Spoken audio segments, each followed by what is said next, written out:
earliest childhood memory. Really picture it.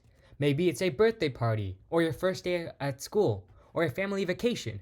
You can see it clearly, right? The colors, the faces, the feelings. It's your memory. You were there. Now let me tell you something that's gonna mess with your head. There's a very good chance that memory never happened, or at least it didn't happen the way you remembered it. In fact, every single time you've remembered that moment, you've changed it, you've edited it, you've rewritten it without realizing it.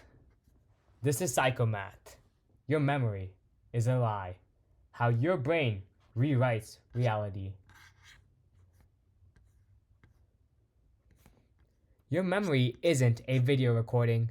It's not like a file stored perfectly in your brain that you can replay whenever you want.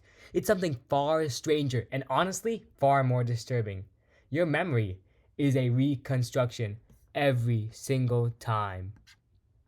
Today, we're dividing into the neuroscience of memories, how memories are actually stored in your brain, why they change every time you access them, how false memories are created, and what this reveals about the nature of reality itself. Because if your memories aren't accurate, and your memories form the basis of your identity, your relationships, your understanding of the world, then who are you, really? This is going to get weird. Let's decode memory. Let's start with what happens when you form a memory. So most people think that memory works like this. Something happens, your brain takes a snapshot, stores in a specific location, and done. Whenever you want to remember it, you just go to that location and retrieve the snapshot. This is completely wrong. Here's what actually happens. When you experience something, let's say you're at a concert, your brain doesn't create one unified memory file. Instead, it breaks the experience into fragments and stores them into completely different parts of your brain. You got visual, emotion, context, sound, the visual information, what the stage looked like, the lights, the crowd, that gets processed and stored in your visual cortex in the back of your brain. The sound, the music, the screaming fans, your friend shouting in your ear, that gets stored in your auditory cortex on the sides of your brain. The emotion, the excitement, the joy, maybe some anxiety about the crowd that involves your amygdala and gets tagged with emotional significance. The context, where you were, who were you with, what time it was, that involves your hippocampus creating spatial and temporal associations. Within each category, each one of these, the information is distributed. The color of the lights might be stored separately from the shape of the stage. The melody might be separate from the rhythm. Your brain doesn't store memories as complete units. It stores them as scattered pieces across millions of neurons in different regions.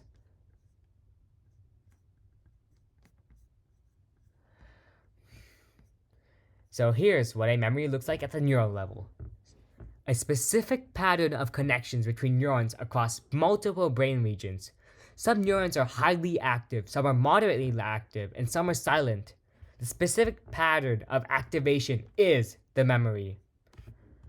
When you form the memory of that concert, certain synapses are strengthened. This line, maybe this connection, also this connection. This connection is also strengthened. Certain synapses strengthened. Neurons that happened to be fired during the experience became linked. This is heavy in learning again. Neurons that fire together, wire together. Memory is the pattern of neural connections. So memory isn't a thing. It's not an object stored in a location. It's a pattern. It's a specific configuration of synaptic strengths distributed across your entire brain. Now here is where it gets problematic. To remember the concert, your brain has to reconstruct the experience by reactivating that same pattern of neurons. It has to pull together all those scattered fragments, the visuals from here, the sounds from here, the emotions from here, the context from here, and temporarily reassemble them into a coherent experience. Think about how fragile that process is. Your brain is getting information from all over, pieces that have been sitting there like changing and degrading over time and trying to fit back in them like a jigsaw puzzle, except some pieces are missing. Some pieces have warped. Some pieces are from a completely different puzzle. Your hippocampus acts like an index. It doesn't store the memory itself, but it stores the links that tell your brain where all the pieces are located. When you want to remember something, your hippocampus activates the pattern. It pings all the relevant neurons across your brains and says, fire now in this specific sequence. Attack! Go, go, go, go, go! And all the neurons fire, and suddenly you're experiencing the memory. You're seeing the stage, hearing the music, feeling the excitement. It feels like you've accessed the recording, but you haven't. You've reconstructed an approximation based on degraded, scattered, incomplete information. And here's the absolutely critical part that most people don't understand. Reconstruction is not the same as replay. Every time you remember something, you're not accessing a perfect copy.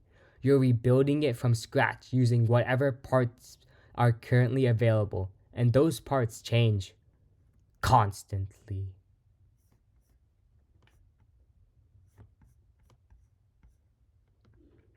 This is where things get truly bizarre. Not only is memory reconstruction, but the act of remembering actually changes the memory forever. This is called reconsolidation. And it's one of the most unsettling discoveries in neuroscience. So here's how it works. You have an original memory. This is the thing that you remember. This is you. This is what happened. And then you retrieve it.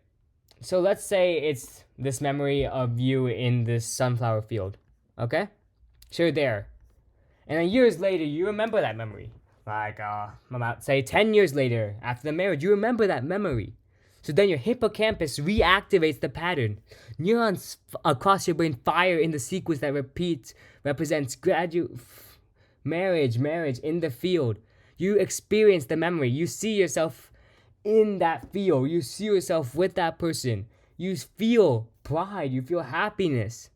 But here's the problem. The moment you retrieve that memory, it becomes unstable. The synaptic connections that encode it become temporarily malleable. Your brain essentially unlocks the memory, making it editable. This can change.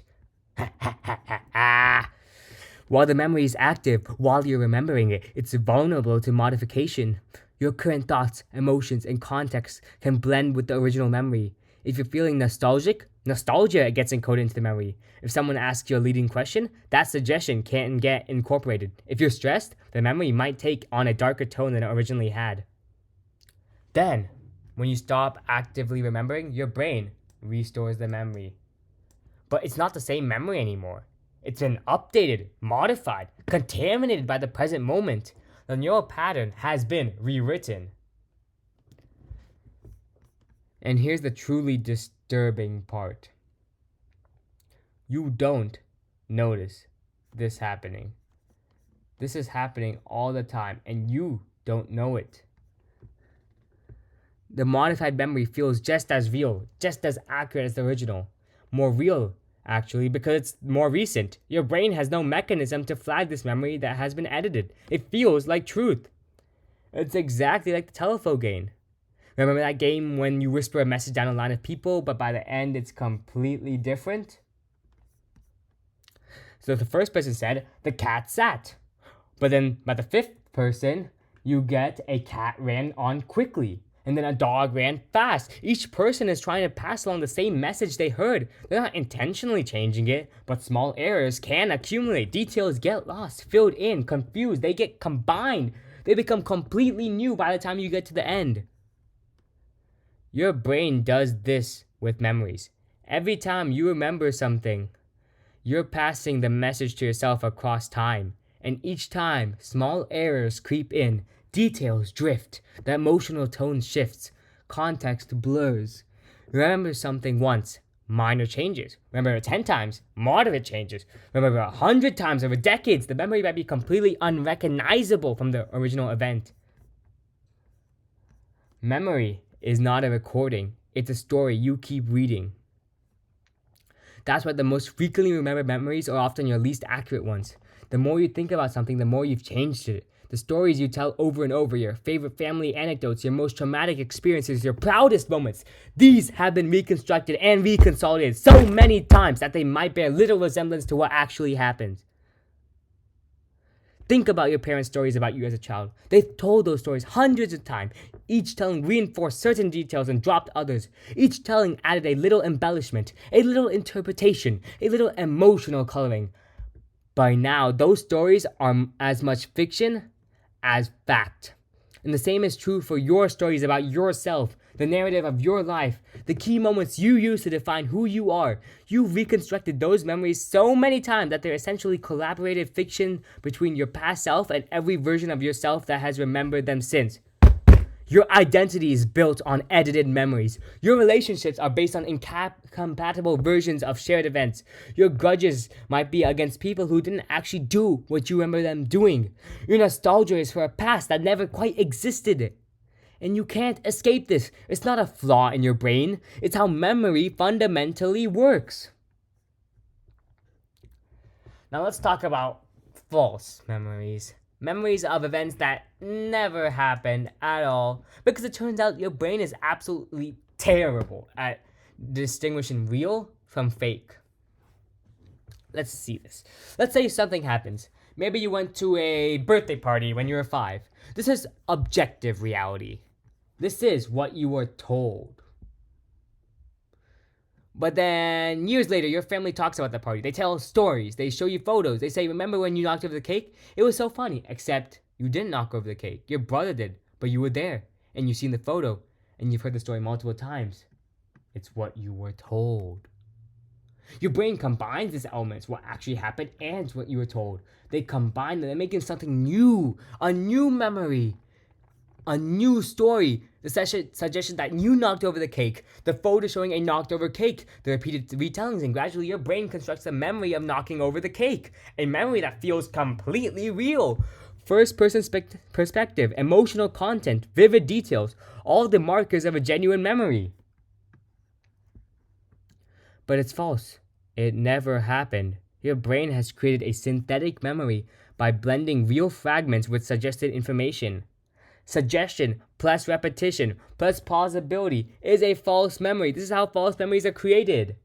You need suggestion. Someone tells you that something happened. Repetition. You think about it multiple times. People tell you every time, on and on again, that you did something even though you didn't do that thing. And then you believe it, which makes it false. Famous psychological experiments have shown participants faking childhood photos, images of them as children, but photoshopped to include elements that never happened. Like meeting your favorite character at Disneyland. Some people did not go there. That did not happen, but you think it did. It's a false memory. It's what you were told. It never actually happened. But after viewing the fake photo and asking to remember it, most people develop those false memories. They remembered meeting that character at Disneyland. They described what they were wearing, what he said, how they felt. Completely false, but subjectively indistinguishable from real memories. Why does this happen? Why? Because memory formation and imagination use the same neural machinery. When you imagine something vividly, you activate similar brain regions as when you actually experience it. Your visual cortex activates when you imagine a scene. Your motor cortex activates when you imagine performing an action. Your brain can't always tell the difference between I imagined this and I experienced this. Especially after time has passed, the neural patterns look similar. The synaptic changes are comparable. So a vividly imagined event can gradually transform into a remembered event. It did not actually happen. This has massive implications. Childhood memories before 3? Almost certainly false or heavily reconstructed from photos and stories. That vivid memory of being a toddler? You built it from external sources, not direct experiences. Memories of traumatic events? They feel the most real, the most permanent, but they're often the most distorted. High emotion during encoding means strong but fragmented storage. Each time you remember the trauma, you reconsolidate with current emotions and interpretations. The memory warps. This isn't me saying trauma isn't real or all the memories are false. I'm just saying that the subjective experiences of remembering something clearly and confidently does not guarantee that the memory is accurate. Your brain gives you no feedback about accuracy. False and real memories feel identical.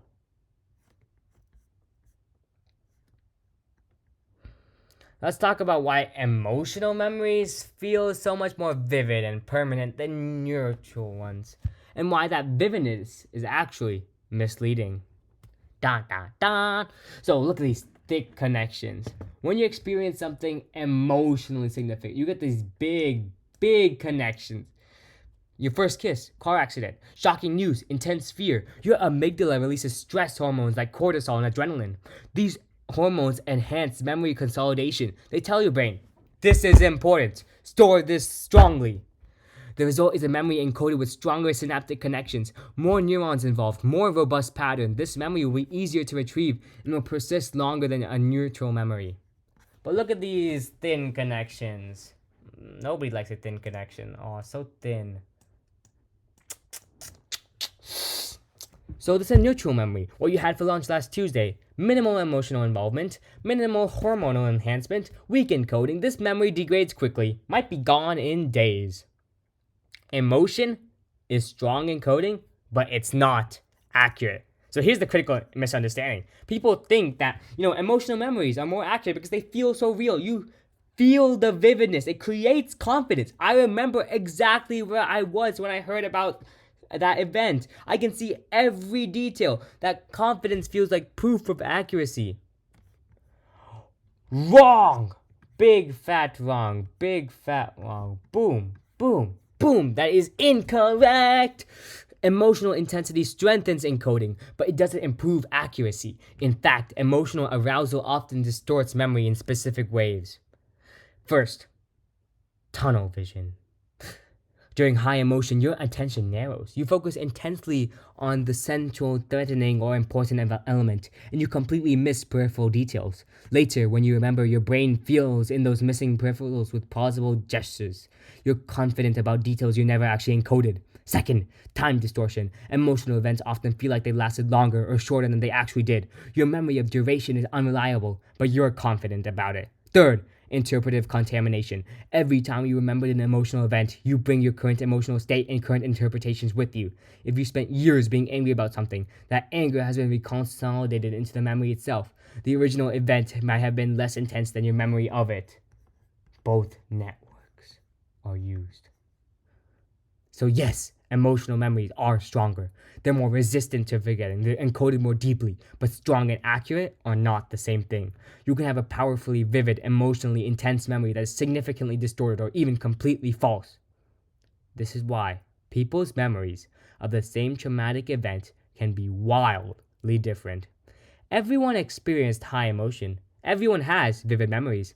Everyone is confident, and everyone remembers it differently. They're not lying. They're all experiencing strong but distorted reconstructions. This is also why arguments with family members about what really happened are often unresolvable. Everyone has vivid, emotionally charged memories of the fight, the conversation, the event. Everyone is certain of their version, and everyone's version has been modified by years of reconsolidation, current emotions, and interpretive bias. Confidence is not accuracy. You can be completely, absolutely, 100% certain of a memory and still be wrong. Your brain does not provide a certainty meter that correlates with the truth. Subjective confidence is not a reliable indicator of objective accuracy. And here's the mind-bending part. There's no way to check. You can't go back and compare your memory to the original event. All you have is the reconstruction. You're trapped inside your own narrative, unable to verify whether it matches reality. So what do we do with this information? How do you live with the knowledge that your memories, the foundation of your identity, and your understanding of your own life are fundamentally unreliable?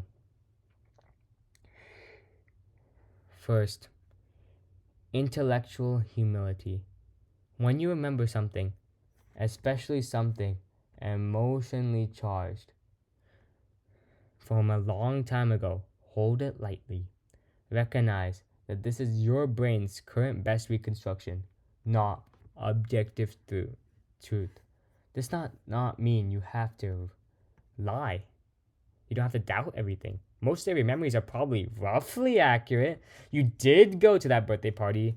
You did go to that sunflower field. The general narrative of your life is probably more or less correct. But the details, the exact words someone said, the precise sequence of events, the emotional tone, those are suspect.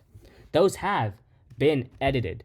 Be open to the possibility that your version isn't the only version, or even the most accurately version.